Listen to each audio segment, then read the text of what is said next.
When people talk about powerful political families in the US, one name that always comes up is Ivanka Trump. Now, depending on who you ask, opinions about her can be completely different. Some people see her as calm, polished, and always in control, while others think that same calmness feels a little too rehearsed, and that contrast. It became very obvious during one interview that people still talk about. She walked onto the stage of The Late Show with Stephen Colbert looking exactly how you'd expect, confident, composed, and completely put together. The lights were bright, the audience clapped.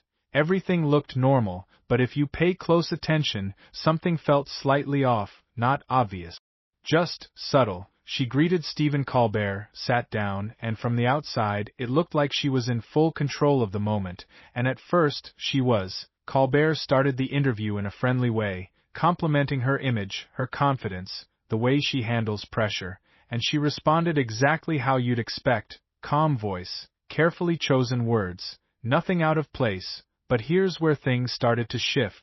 Colbert didn't rush. He slowed things down.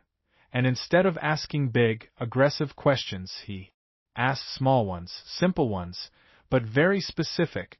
Questions like, when did that start? Who influenced that? Was that before or after everything changed? Now, individually, these questions don't mean much. But together, they start to feel different. And you could see it. Ivanka's responses became slower. Her pauses became longer. It wasn't just a conversation anymore. It felt like she was thinking 2 steps ahead before speaking. At one point, she tried to move things toward policy, talking about women empowerment and global initiative.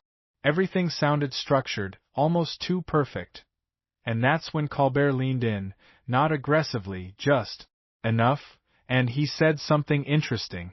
He told her she sounded like someone who had already practiced staying calm. Now that might sound like a compliment, but it didn't land that way. She laughed, quickly, the kind of laugh people use when they want to move past something fast, but Colbert didn't move on. He stayed right there. And that's when the energy in the room started to change. He pointed out that she's used to being in environments where every word matters, where one sentence can turn into a headline. She agreed, but then he added something that made things uncomfortable. He said sometimes, trying too hard to stay in control actually reveals more than you intend. That's when her expression changed.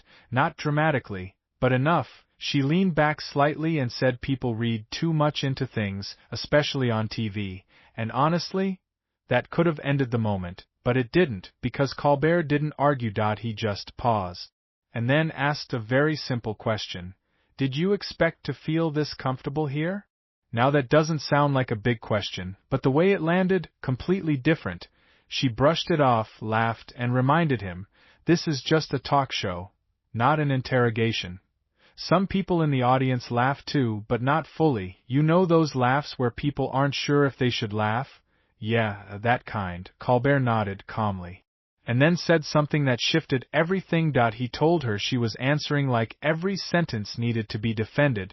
That's when the tone changed. Her response got sharper. She said that's just being responsible. Fair enough, but from that point on, the conversation wasn't relaxed anymore. It was tense. She mentioned that there are lines you don't cross, especially when things get personal, and Colbert came back with a simple question.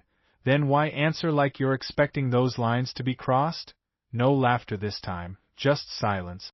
She pushed back, saying this isn't a performance, it's her real life. And Colbert responded with something that hit harder than expected. He said it sounded more like a rehearsal, and that's when the room really shifted. She tried to regain control, saying people come on shows like this to entertain, not to be analyzed, but Colbert flipped it. He said maybe she came there to feel comfortable, and that one line, it changed the entire tone. Because now it wasn't about the questions anymore. It was about control. He even pointed out that her calm seemed to fade once the questions stopped being predictable. At that point, she pushed back harder, saying it's just a show, people forget these conversations anyway. And that's when he said something very simple, but very powerful. He pointed out that she was the one who had stopped smiling. That moment, you could feel it. Her composure didn't completely break, but it slipped. Just slightly. And sometimes that's all it takes. Then came the final question, quiet, simple, direct. Do you feel in control right now? And suddenly, everything paused. She laughed again, but this time it didn't last. She called it a strange question. He calmly replied, it shouldn't be. And that silence that followed, that was the real answer. Because at that point, it wasn't about winning the conversation. It was about who could handle the pressure of it. And in that moment, he could. When the interview ended, there was no big joke. No clean finish, just an awkward pause. The audience didn't even know if they should clap, and that tells you everything, because sometimes, it's not the loud moments that matter. It's the quiet ones. The ones where control slowly slips, and everyone in the room feels it.